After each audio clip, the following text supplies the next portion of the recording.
Good morning students, कैसे हो बच्चों? हाँ, सही चल रही है रिवीजन वर्क।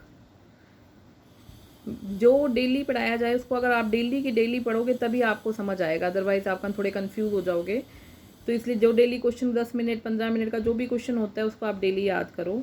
आज हमारा नेक्स्ट टॉपिक है, नेक्स्ट क्वेश्चन है संविधान की विशेषताएं। हमने अमेरिका की पढ़ ली थी, आज हम पढ़ेंगे इंग्लैंड के संविधान की विशेषताएं।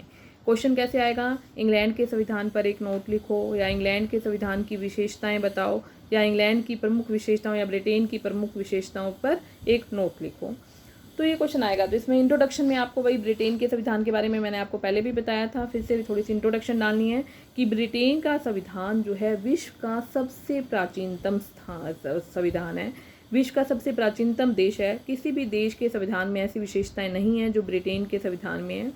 ब्रिटेन का संविधान ना तो किसी के द्वारा बनाया गया है, ना किसी व्यक्ति के द्वारा या ना संस्था के द्वारा, ना ही दूसरे देशों के संविधानों से लिया गया है।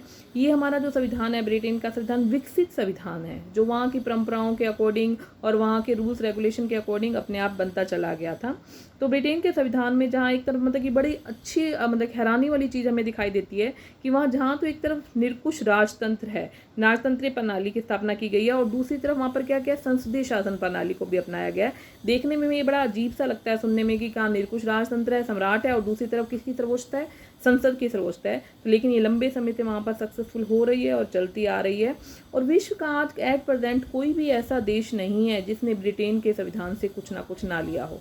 मतलब कि सभी देशों के संविधानों का ये स्रोत है ब्रिटेन का संविधान। जैसे भारत, हम एग्जाम्पल लें भारत के संविधान का, तो भारत के संविधान ने भी संसदीय शासन प्रणाली हमने कहाँ से ली है? ब्रिटेन से लिया। अमेरिका ने भी ब्रिटेन से बहुत सारी बातें ली हैं, और भी कई देश हैं जिन्होंने ब्रिटेन के संविधान से कुछ ना कुछ सीखा है और अपने संविधान में ऐड कर लिया है। तो ब्रिटेन का संविधान जो है विश्व के सभी देशों के संविधान का देनी है, कुछ ना कुछ उसने दिया है। तो आधुनिक लोकतांत्रिक युग, जहाँ विश्व के लगभग 90% देशों में जो लोकतांत्रिक व्यवस्था है, वहाँ पर भी ये सोचने वाली बात है कि ब्रिटेन ही एक ऐसा देश है जहाँ पर आज भी राजतंत्रीय व्यवस्था कायम है और सक्सेसफुली वहाँ पर चल भी रही है।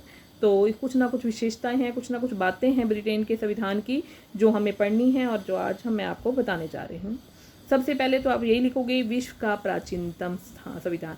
जो बेटे ये कुछ क्वेश्चन होते हैं विशेषताओं वाले, या कोई क्वालिटीज बताओ या उसके गुण लिखो, तो इसमें आपको क्या करना होता है? पहले आप पॉइंट को ध्यान से समझो, ठीक है? फिर पॉइंट आपके माइंड में समझ आ जाता है। तो जैसे आप क्या करते हो, हिंदी में सलाह लिखते हो ना, एक लाइन आती है कविता की, और उसको आप क्या करते हो, उसकी व्याख्या करते हो। तो यही काम करना होता है। कई बच्चे गड़बड़, हमें फर्स्ट ईयर से समझाना शुरू करते हैं आपको कि आपको क्या करना है, उस पॉइंट को एक्सप्लेन करना है, वही पॉइंट का पॉइंट बार बार रिवाइज नहीं करना है। बच्चे क्या करते हैं, जैसे विश्व का प्राचीनतम स्थान, तो आप क्या करोगे, बार बार यही बात लिख दोगे, मेरे ब्रिटेन का संविधान विश्व का प्राचीनतम संविधान है, बाकी सभी देश बाद में बने, ये मतलब इसी बात को रिपीट करते जाते हो।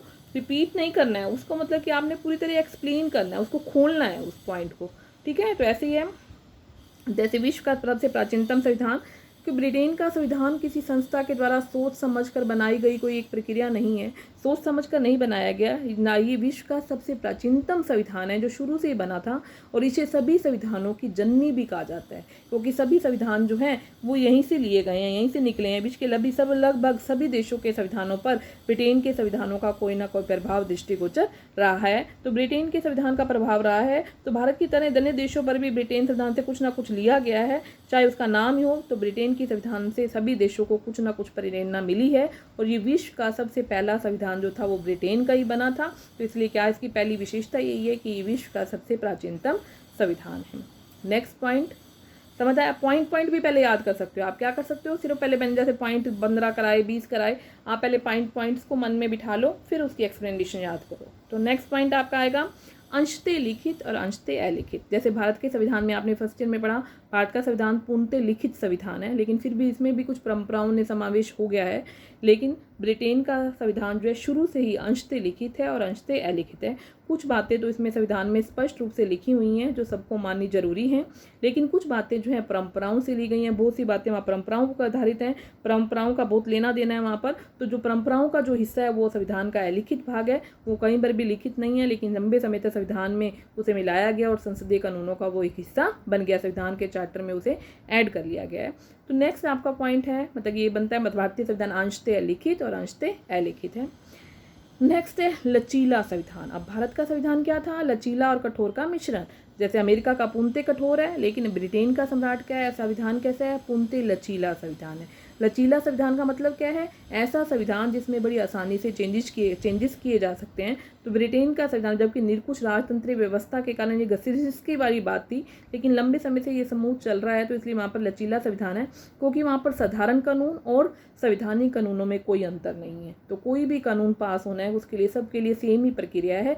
संसद के 2/3 बहुमत से अगर संविधान में प्रस्ताव पारित हो जाता है तो एक विशेष विधि अपनाई गई है संशोधन की। अगर संसद दोनों सदनों के द्वारा उस विधि को अपना लेती है तो संविधान में संशोधन हो जाता है। वहाँ पर साधारण कानूनों के लिए अलग और संवैधानिक कानूनों के लिए अलग संशोधन विधि नहीं है। तो इसलिए भारतीय वहाँ पर बड़े आसानी से चेंजेस हो जाते हैं। तो वहाँ का संविधान कैसा है? लचीला संविधान है। नेक्स्ट है पैतृक तथा सीमित राजतंत्र। शुरू से ब्रिटेन जब से देश है उसे मालूम पड़ता है आधुनिक लोकतांत्रिक युग में भी राजतंत्रीय व्यवस्था का वो जनक माना गया। आज भी परिस्थितियों में चाहे कितना भी बदलाव आ गया, लेकिन वहाँ पर राजतंत्रीय व्यवस्था का स्वरूप अभी नहीं बदला है। वहाँ अभी भी पैतृक राजतंत्र व्यवस्था। पैतृक राजतंत्र व्यवस्था क्या है? पैतृक आधार पर, जैसे एट प्रेजेंट जो वहाँ पर सम्राट है, जब उसकी डेथ हो जाएगी तो उसका जो वरिष्ठ बेटा होगा वो नेक्स्ट सम्राट होगा। तो इसको बोलते हैं पैतृक व्यवस्था। पैतृक राजनीतिक व्यवस्था है, लेकिन सीमित भी है। राजा जो है, सम्राट जो है, वो अपनी मनमानी नहीं कर सकता है। वो संसद व मुख्यमंत्रियों के अकॉर्डिंग या मंत्री परिषद के अकॉर्डिंग ही, वहाँ कर निर्वाचित प्रतिनिधियों के अकॉर्डिंग ही सम्राट की अध्यक्षता में शासन प्रणाली को चलाया जाता है। मतलब पैतृक राजतंत्र भी है और साथ साथ सीमित भी है। नेक्स्ट है संसदीय शासन प्रणाली। सबसे अहम विशेषता क्या है? इंग्लैंड में राजतंत्र होते हुए भी संसदीय शासन प्रणाली को अपनाया गया है। विश्व के अनेक देशों ने इस प्रणाली को अपनाया है, चाहे वहाँ पर राजा या रानी अध्यक्ष हैं, लेकिन उनकी शक्तियाँ नाम मात्र की हैं। वास्तविक शक्तियाँ किसके पास हैं? वहाँ की पार्लियामेंट, संसद के पास हैं। सारा शासन संसद के मंत्रिमंडल के व्यक्तियों के द्वारा चलाया जाता है। संसद के 2 सदन हैं और दोनों सदनों के मंत्रियों के द्वारा ही शासन व्यवस्था को चलाया जाता है। तो वहाँ पर सबसे अहम है संसद है। ब्रिटेन को विश्व की सभी संसदों की जननी भी कहा जाता है, ब्रिटिश संसद को, क्योंकि बाकी सभी देशों में जो संसद है, पार्लियामेंट है, उनके नाम अलग अलग हैं, लेकिन उन्होंने लिया कहाँ से है वो ये संसद का?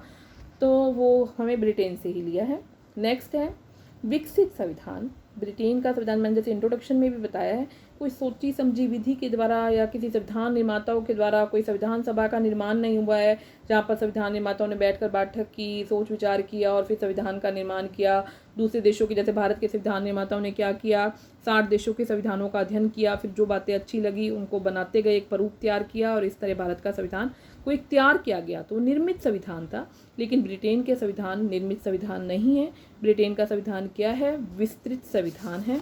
और मतलब कि विस्तृत और लिखित, मतलब कि काफ़ी वो है, विस्तृत संविधान है और लिखित संविधान है। वहाँ पर अलिखित संविधान है और वहाँ पर विकसित संविधान इसको कहा जाता है। मतलब कि वहाँ पर कोई भी इसे सोच समझ कर तैयार किया गया प्रारूप नहीं है। संसद की प्रभुसत्ता। ब्रिटेन के संविधान की नेक्स्ट विशेषता क्या है? यहाँ पर संसद प्रभुसत्ता है। संसद की प्रभुसत्ता कायम है। संसद जो है वो सर्वोच्च है। देश का सारा शासन जो है चलाया तो सम्राट के नाम पर जाता है, लेकिन सारे कानूनों का, सारे चीज़ों का कानून बनाना, पारित करना, उनको लागू करना, ये सारा काम कौन करती है? संसद करती है। संसद के कानूनों पर किसी को कोई वीटो पावर का प्रयोग नहीं है। संसद सर्वोच्च है। संसद के बनाए गए कानूनों को ना तो कोई रद्द कर सकता है, ना ही उसमें कोई चेंज कर सकता है।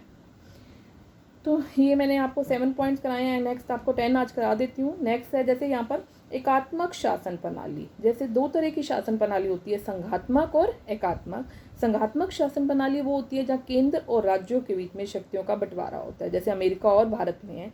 लेकिन एकात्मक शासन प्रणाली क्या होती है? जहाँ केंद्र ही सर्वोसर्वा होती है, संसद ही सर्वोसर्वा होती है, राज्यों को कोई अधिकार नहीं दिया जाता। तो इंग्लैंड में शुरू से ही एकात्मक शासन प्रणाली है, जहाँ पर सारी शक्तियाँ केंद्र के पास हैं। केंद्र ही शक्तियों का प्रयोग करता है। इंग्लैंड में एक सर्वशक्तिशाली केंद्रीय सरकार है जो पूरे देश की शासन व्यवस्था का संचालन करने का उत्तरदायित्व केंद्र सरकार पर ही निर्भर करता है। नेक्स्ट है द्विसदनीय संसद। अन्य संसदों की तरह वहाँ पर ब्रिटेन से ही सारे देशों ने लिया है। तो सबसे पहले ब्रिटेन में भी संसद के 2 ही सदन हैं, कॉमन सदन और लॉर्ड सदन। द्विसदन है, द्विसदनीय प्रणाली है, कॉमन सदन और लॉर्ड सदन। कॉमन सदन जो है वो निमित्त सदन है, जो निर्वाचित सदस्य होते हैं, जनता जिसको चुनती है। और लॉर्ड सदन जो होते हैं वो पैतृक आधार पर होते हैं, जिनको लॉर्ड्स बोलते हैं। वो पैतृक आधार पर सम्राट के द्वारा उनको चुना जाता है। उसके बाद है परंपराएं। इंग्लैंड के संविधान भी, ये मैंने आपको बताया है कि अलिखित संविधान है, तो इसलिए वहाँ पर भी परंपराओं का बहुत नियम है। परंपराएं व अलिखित नियम व सिद्धांत होते हैं जो लंबे समय तक जिसको हम फॉलो करते रहते हैं और धीरे धीरे वो संविधान का एक हिस्सा बन जाते हैं। तो वहाँ पर भी इंग्लैंड के संविधान पर भी परंपराओं का काफ़ी इफेक्ट रहा है। बहुत सारी चीज़ें हैं जो वहाँ परंपराओं पर आधारित हैं। इंग्लैंड में सम्राट जो है देश का नाम मात्र मुखिया है, लेकिन वो मंत्रिमंडल की परामर्श से कार्य करता है, ये भी परंपराओं पर आधारित है। स्पीकर जो है दलगत राजनीति से ऊपर उठकर है, ये भी परंपराओं पर आधारित है। मतलब इंग्लैंड का संविधान जो है परंपराओं से युक्त संविधान है, परंपराओं का वहाँ पर बहुत अधिक योगदान है। तो ये 10 पॉइंट्स हैं, आगे और भी पॉइंट्स हैं, मैं आपको नेक्स्ट क्लास में कराऊंगी। अभी आज के लिए इतना ही बाकी है। तो आप एक बार पहले इंट्रोडक्शन अच्छी सी लिखोगे, फिर उसके बाद आपके 10 पॉइंट क्या है, एक बार रिपीट कर देती हूँ। प्राचीनतम संविधान है, संसद की सर्वोच्चता है वहाँ पर, अंशतः लिखित और अंशतः अलिखित संविधान, लचीला संविधान, पैतृक व सीमित संविधान है, संसदीय शासन प्रणाली है। जब संसदीय बात होगी तो द्विसदीय संसद है, विकसित संविधान है, एकात्मक शासन प्रणाली है, और लास्ट है परंपराओं पर आधारित संविधान है। ठीक है बेटा। तो ये अगर ये ब्रिटेन का अगर आप संविधान पढ़ लेते हो तो ना आपको 50% नॉलेज तो ब्रिटेन के बारे में वैसे ही हो जाएगी कि ब्रिटेन में कैसी शासन व्यवस्था है। ब्रिटेन के प्रशासन के बारे में अगर आपको समझना है तो ब्रिटेन की संविधान की विशेषताओं को समझ जाओगे तो आपको ब्रिटेन के पूरे प्रशासन की जानकारी हो जाएगी कि वहाँ पर किस तरह से शासन चलता है। ओके बेटा।